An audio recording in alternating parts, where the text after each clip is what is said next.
Hey guys, Joe here with Reasonable Media. Donald Trump just announced that he's going to be sending over 5,200 troops to the southern border of the United States in an attempt to stop the caravans that are approaching our border from illegally crossing into our country. He said that they will be setting up tents and more or less they'll be setting up a refugee camp, and the people who stay will be allowed to apply for refugee status. If they qualify for that status, they will be granted citizenship in the U.S., though he added the caveat he doesn't expect many of them are going to qualify as refugees. Let's take a look at what he said. We're going to have tents, they're going to be very nice, and they're going to wait, and if they don't get asylum, they get out. And very few people, they don't actually, if you want to wait, they don't usually get asylum. You know that.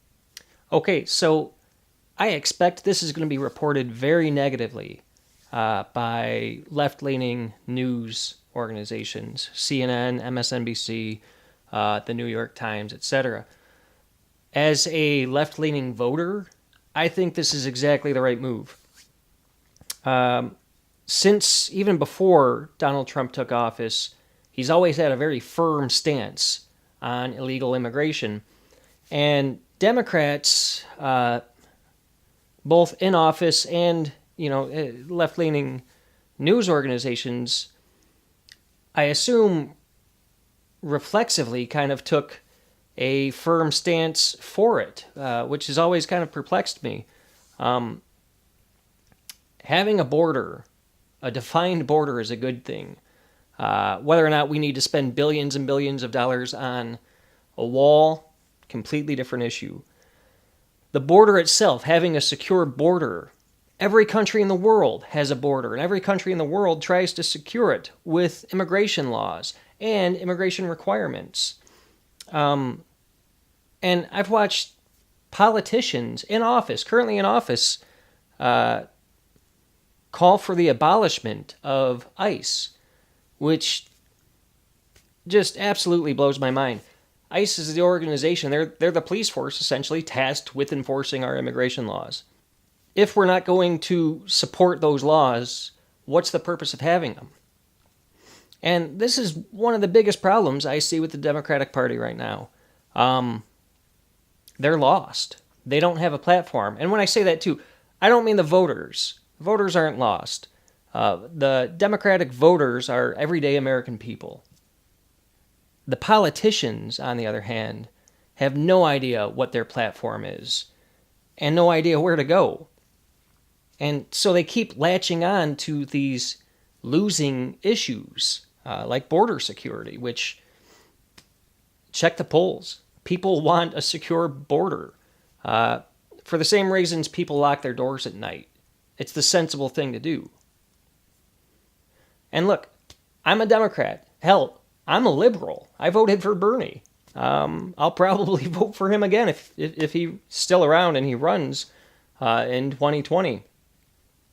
But if a politician expects me to get excited about abandoning our immigration laws, that's going to make me think twice about voting for that particular politician or party. But as we've seen, politicians on the left are grappling for a platform right now.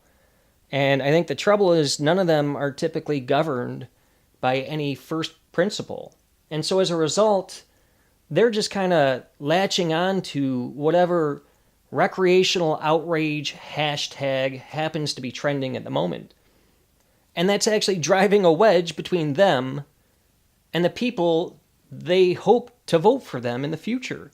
Now, granted, sure, there are some people, some Democrats, in any party, there are people who are blindly going to vote that party, no matter what. You see it where they've fallen into the habit of treating politics as though it's their favorite sports rivalry. And so they're blindly going to go wherever their party tells them to go. But the rest of us, the people who genuinely listen to the issues, not just blindly voting down party lines, but genuinely listen to the issues and decide which candidate is putting forth the best proposal, more and more often, we're left without a party to get excited about. So, listen, Chuck Schumer, Nancy Pelosi, Kamala Harris, Cory Booker, if any of you happen to be one of the 5 people that end up watching this video, I just want to caution you, think twice before you reflexively denounce this move by Donald Trump, because those of us voters who are living in what are now the remains of your blue wall, we're watching. And for anyone else who happens to be one of the 5 people watching this video, if you like this video, leave a like. If you want to see more like it, subscribe. If you disagree with my opinion, feel free to leave a comment in the comments section. I always welcome feedback, criticism. I'm a fan of political debate, so I'm always happy to have a political discussion and hear the other side of the story. That's our video. See you next time.